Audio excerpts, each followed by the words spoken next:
చూస్ country delight, live better. ఇప్పుడే country delight app ని download చేసుకోండి. నమస్తే, నేను విజయ్. పాకిస్తాన్ మీద గెలిచిన తర్వాత ఇండియా ఏషియా కప్ ని తీసుకోలేదు.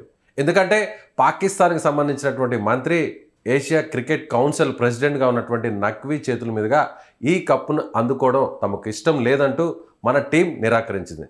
ఒకవేళ ఇండియా కప్ తీసుకోకుండా సైలెంట్గా ఉండడం వల్ల ఏదైనా చర్యలు ఏమైనా ఉండే అవకాశం ఉంటుందా? పాకిస్తాన్ మినిస్టర్ నఖ్వీ ఆ కప్పును నేరుగా తనతో పాటు హోటల్ రూమ్కి తీసుకెళ్లడం కరెక్టా కాదా? దీని గురించి డిస్కస్ చేద్దాం. మనతో పాటున్నారు సీనియర్ స్పోర్ట్స్ అనలిస్ట్ చంద్రశేఖర్ గారు. చంద్రశేఖర్ గారు, మనం అనుకున్న విధంగానే ఇండియా ఒక హోరాహోరీ మ్యాచ్లో పాకిస్తాన్ని మట్టి కరిపించింది. సో మీరేమంటారు? ఒక ద రియల్ ఫైనల్స్ అంటే క్రికెట్ ఫ్యాన్స్ కావాల్సినటువంటి మజానైతే అందించగలిగింది. Of course really thanks to our own Tilak Varma. అద్భుతమైనటువంటి ఇన్నింగ్స్ ఆడాడు. ప్రతి భారతీయ హృదయం ఉప్పొంగేటువంటి విధంగా చేశారు. ఇక ఆఫ్ ద ఫీల్డ్ జరిగినటువంటి మొత్తం కాంట్రవర్సీ గురించి డిస్కస్ చేద్దాం.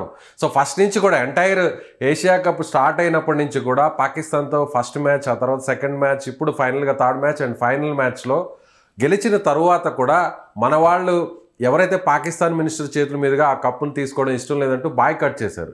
జనరల్గా ఇలాంటి ఇన్సిడెంట్స్ ఎప్పుడైనా జరిగాయా? దీని మీద ఏమైనా చర్యలు ఉండే అవకాశం ఉందా?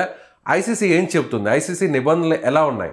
ఇండియా పాకిస్తాన్కి ఏ రకమైనటువంటి రాజకీయపరమైనటువంటి సంబంధాలు కొనసాగట్లేదు. చాలా ఉద్రిక్తమైనటువంటి వాతావరణం నెలకొన్నటువంటి సందర్భం.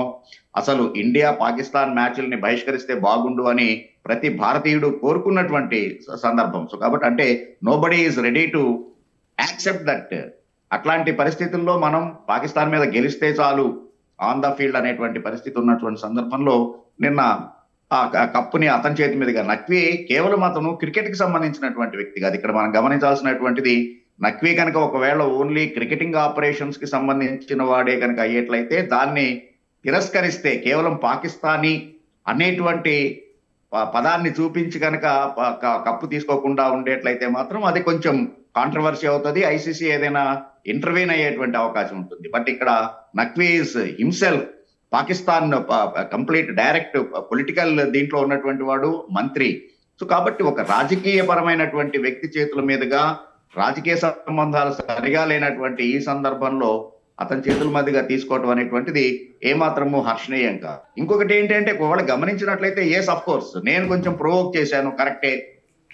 ఫర్ ఆఫ్ ది మూమెంట్ ఆ రకమైనటువంటి ఎమోషన్స్ తోటి నేను అగ్రెసివ్ గా చేశాను అంటే కనుక, నఖ్వీ అక్కడ ఒక పెద్ద మనిషిగా ఉండి పోడియం మీద మన తిలక్ వర్మ కానీ లేకపోతే కనుక అభిషేక్ శర్మ వీళ్ళు ట్రోఫీలు తీసుకునే ఇండివిజువల్ మెడల్స్ తీసుకునేందుకు వచ్చినప్పుడు అతను కనీసం అప్రిషియేట్ చేయాలి, చప్పట్లు కొట్టాలి. ఆ రకమైనటువంటి అభినందనని తెలియజేసి ఒక హుందాగా కనుక బిహేవ్ చేసి ఉంటే అప్పుడు కొంచెం ఇది కాంట్రవర్సీ. అంటే వాళ్ళ నుంచి ఆ రకమైనటువంటి అభినందనలు ఉన్నప్పుడు మీరు ఎందుకు ఇంత కఠినంగా వ్యవహరించారనేటువంటి క్వశ్చన్ రైజ్ అవుతుంది.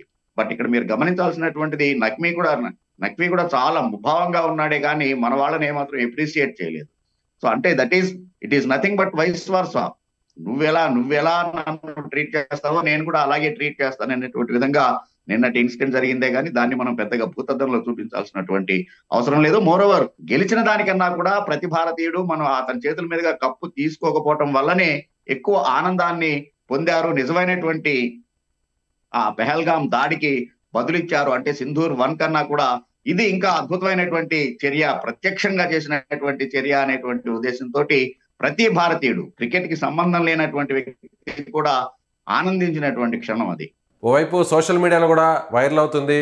అనౌన్స్ చేసినా కూడా మన వాళ్ళు రాకుండా అక్కడే గ్రౌండ్లోనే అసలు పట్టించుకోకుండా కూడా బాయ్కాట్ చేసినటువంటి దృశ్యాలంతా కూడా ఇప్పుడు సోషల్ మీడియాలో వైరల్ అవుతున్నాయి. మరోవైపు Asia cup president and Pakistan minister కూడా నఖ్వీ కూడా ఆ కప్ని నేరుగా తనతో పాటు హోటల్ రూమ్కి తీసుకెళ్లాడు. సో దీన్ని ఎలా చూడాలంటారు? ఇది కొంచెం దుందుడుకు చర్యగానే, అంటే కవ్వింపు అగ్నికి ఆజ్యం పోసినట్టుగానే ఉంది.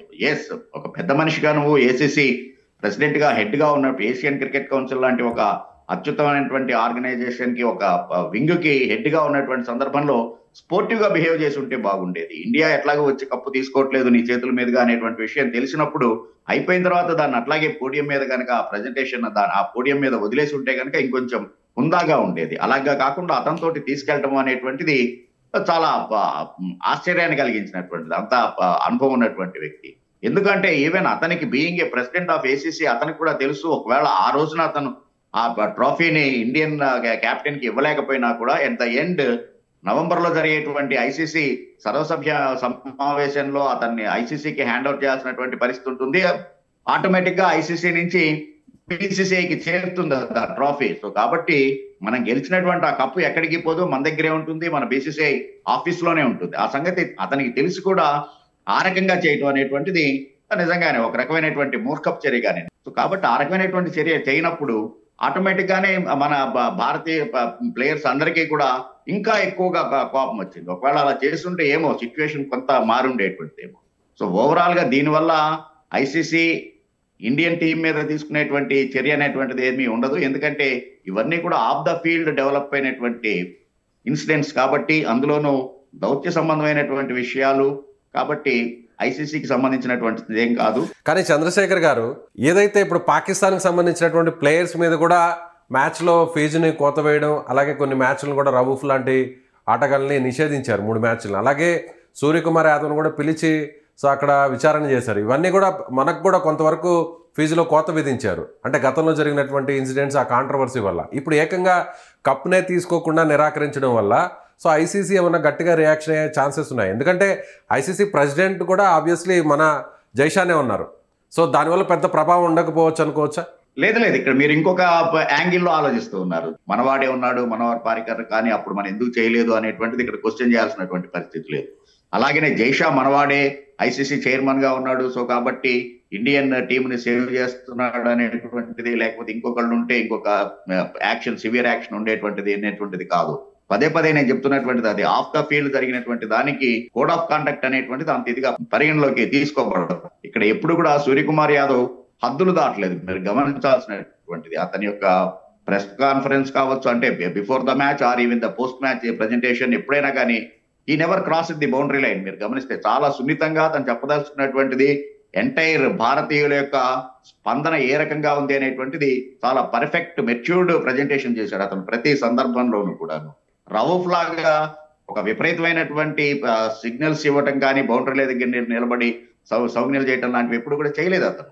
సో అందుకని కేవలం మన యొక్క మనోభావాలు ఏ రకంగా ఉన్నాయి ఆఫ్టర్ దట్ పహల్గామ్ అనేటువంటి దాన్ని అతను ఒక రిప్రజెంటేటివ్ గా, ఇండియన్ రిప్రజెంటేటివ్ గా, not only the cricket captain, ఒక ఇండియన్ రిప్రజెంటేటివ్ గా అతను తన యొక్క భావాలను తెలియజేశాడు. కాబట్టి it is acceptable and ICC has no right to take any action. So అదేవిధంగా నిన్న జరిగిన మ్యాచ్లో కూడా ఇదే రవూఫ్ వికెట్ తీసిన తర్వాత బుమ్రా రియాక్షన్, సో కౌంటర్కి కౌంటర్ ఎన్కౌంటర్ అనుకోవచ్చా, ముళ్ళని ముళ్ళతోనే తీసినట్టుగా గట్టిగా సమాధానం ఇచ్చాడు అనుకోవచ్చా బుమ్రా? గాంధీ గారి కాలం కాదు, ఒక చెంప కొడితే కనుక రెండో చెంప చూపించు అనేటువంటి అడ్వాన్స్డ్ టెక్నాలజీలో ఉన్నాం మనం. సో కాబట్టి ఎదుటివాడు చెయ్యెత్తే లోపే వాడి చెంప పగలగొట్టు అనేటువంటి జనరేషన్ లో ఉన్నటువంటి సందర్భంలో వాళ్ళు అంత ప్రొవోకింగ్ గా బిహేవ్ చేస్తూ ఉన్నప్పుడు మనం కనుక సైలెన్స్ గా ఉండేట్లయితే అది మిగిలినటువంటి కేవలం ఒక క్రికెట్ ఇది ఫ్రెటర్నిటీ అని కాదు, టోటల్ గానే ఎంటైర్ ఇండియన్స్ ని అది ఇన్సల్ట్ చేసినట్టుగా అవుతుంది. ప్లస్ ఇక్కడ గమనించాల్సినటువంటిది చాలా బుమ్రా కూడా నేను చాలా హుందాగా, నేను మ్యాచ్ క్లియర్ గా చూస్తూ ఉన్నాను, ball to ball till that Rinku Singh victory boundary కొట్టేంత కూడా చూశాను నేను.